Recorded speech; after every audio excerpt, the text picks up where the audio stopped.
I can tell you what I use and I can tell you why I use them. There are a lot of platforms that you can use. So when I first of all got here, I started with Trading 212.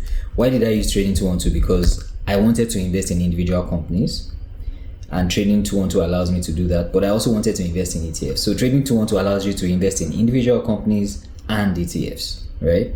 So that's the beauty of Trading 212. And then they don't charge you fees. Most of the other platforms charge fees. They charge regular fees. But Trading 212, the only thing they charge you is the cost of, let's say you are buying an ETF that is originally domiciled in a different currency. So that costs of, changing from one currency to the other, sometimes they charge. But they don't charge you fees for using the platform.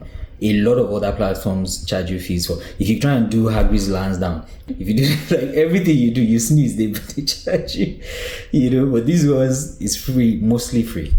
Another one that I use that is also free, I started using this one last year, is Invest Engine. Now, this is a relatively young company. I even invested in the company itself because they were doing crowdfunding when they started, right?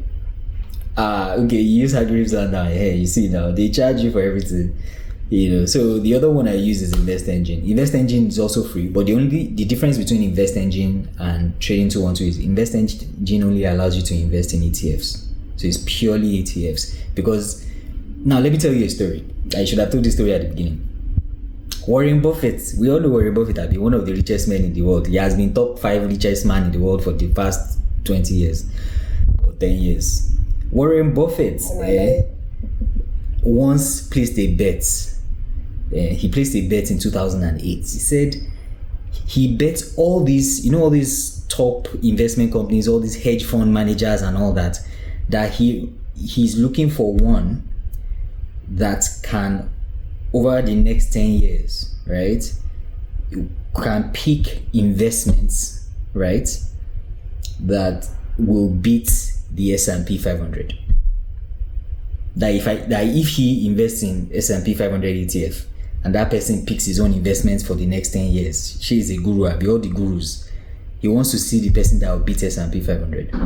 And he put down $1 million and said, anybody that can beat S&P, not him, Warren Buffett is an investor, he likes to invest in stocks and everything. He wasn't saying that can beat him, he said that can beat S&P 500.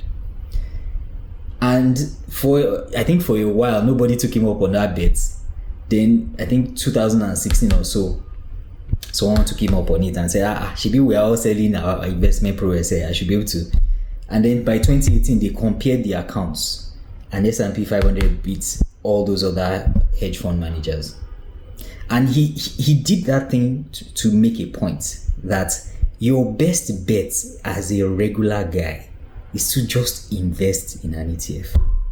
There's no point trying to find the one company or the one stock that will be better than, because you may find it, you may ride that horse for like 3, 4, 5 years and then something will happen.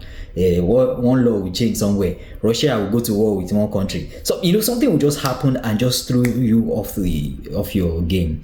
But if you're investing in ETFs, if you're investing in like VWRL or S&P, your investments will hold.